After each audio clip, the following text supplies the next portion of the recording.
Hey everyone, Brandon from Brandon's Baseball Cards here. It has been a little while since I've done a video. I think it's been about 4 days or so. I, like many of you, have been in a little bit of a hobby funk, so to speak.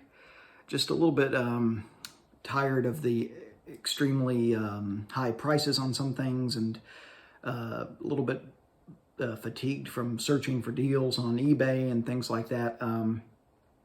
But I watched a video yesterday that actually kind of inspired me to, to try to keep an optimistic view on things. And that's John's video, John Mangini, the Mangini Collection. He talked about a lot of the positives of the hobby and trying to keep an open perspective on things and not letting things like price increases at PSA get us down and things like this. And, he's right. He's right, and everybody gets burnt out on occasion. Everybody has to take a break on occasion, especially if you're saving money for something else, more important, such as, a mortgage payment or whatever the case may be, kids' college funds, whatever the case may be. We all take breaks from time to time, and there's absolutely nothing wrong with that. I do think it's a mistake to say, hell with this, and walk away from the hobby completely. I think that's, if you still enjoy it, you make do with what you can, with finances and things like that. You find ways to collect, and I think that's what he was talking about with some of the raw cards that he's picked up, or things that he's, sets he's working on that are less expensive. I agree with him. I think there's a lot of important insights there.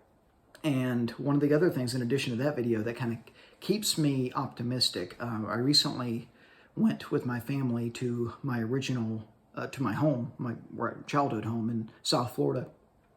And I dug through a bunch of cards that were at my parents' house. Some of the stuff, it's been years since I looked at.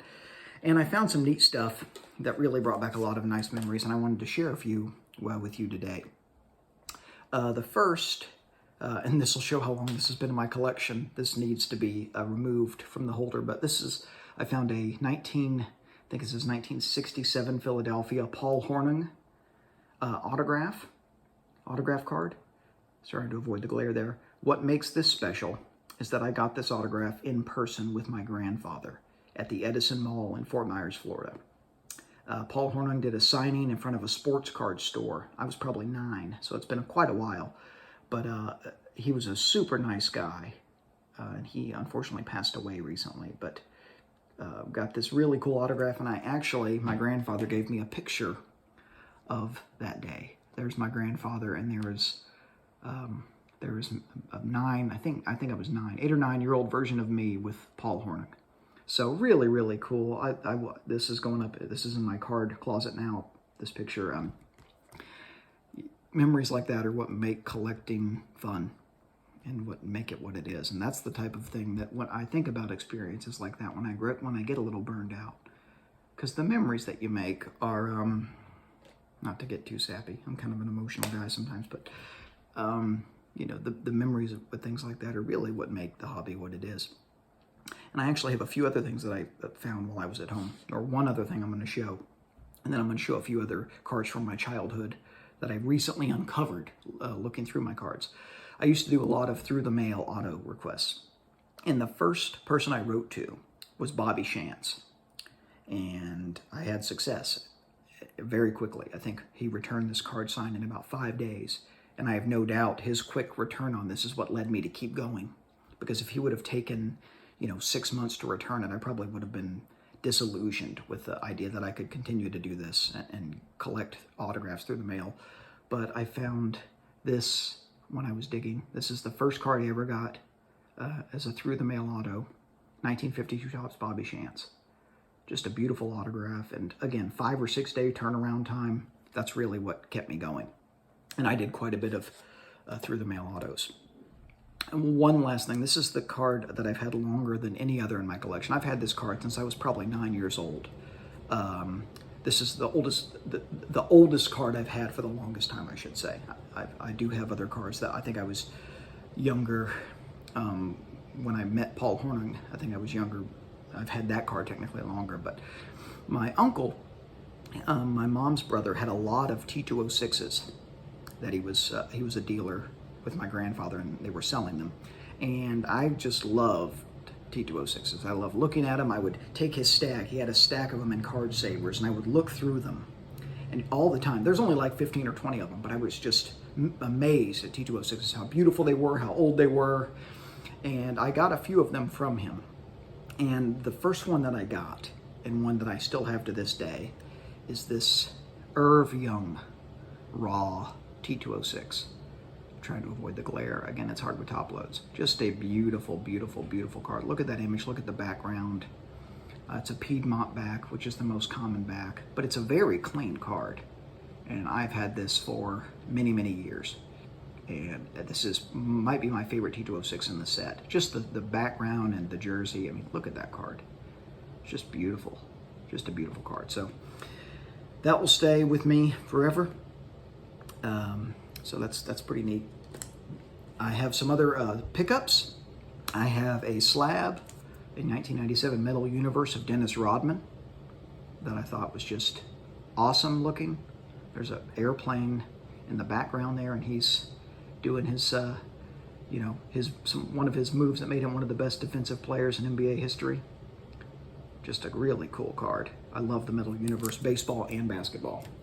And I have a couple of rack packs. I got a package the other day from Baseball Card Exchange, and I had about 7 rack packs in it. I knew the majority of them I was actually going to resell to try to build up my national fund, assuming we have a national, right?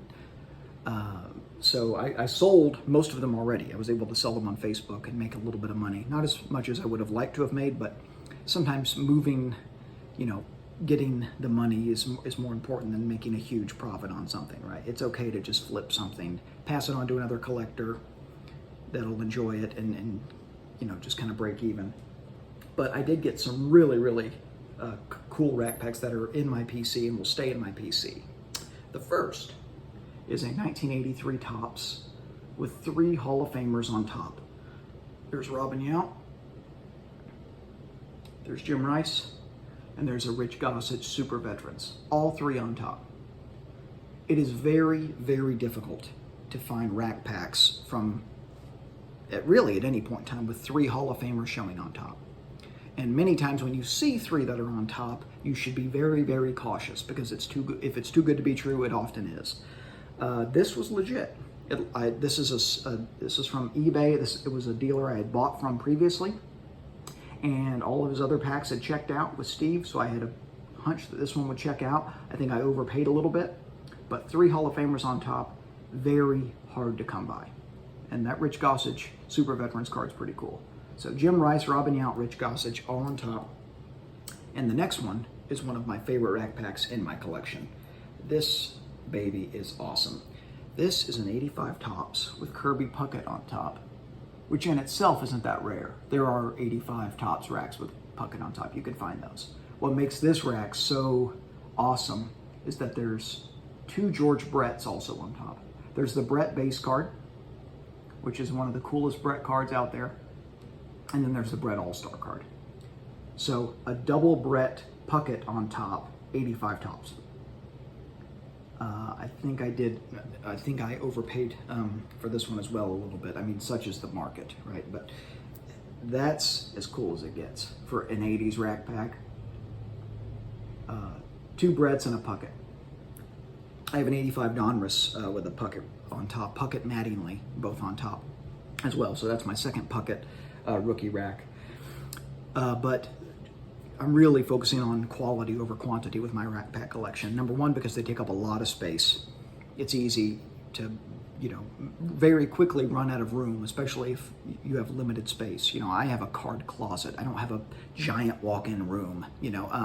It's a closet. I make the most of it. I've got it decked out pretty nice, but you have to make the most of your space, and rack packs take up a lot of space. So I'm going for quality over quantity, which is something I've already talked about, and that's something that, just to keep in mind as you collect. Sometimes it's not necessarily quantity that matters, but 2 really, really awesome packs. I'm going to show this one again because I love it. 2 really, really awesome packs. Love them both. That's all I have for you guys today. I'll be back with another video hopefully soon. I'm going to put out a video when I feel like it or when I have something to show. Talk to you soon. Keep collecting vintage baseball.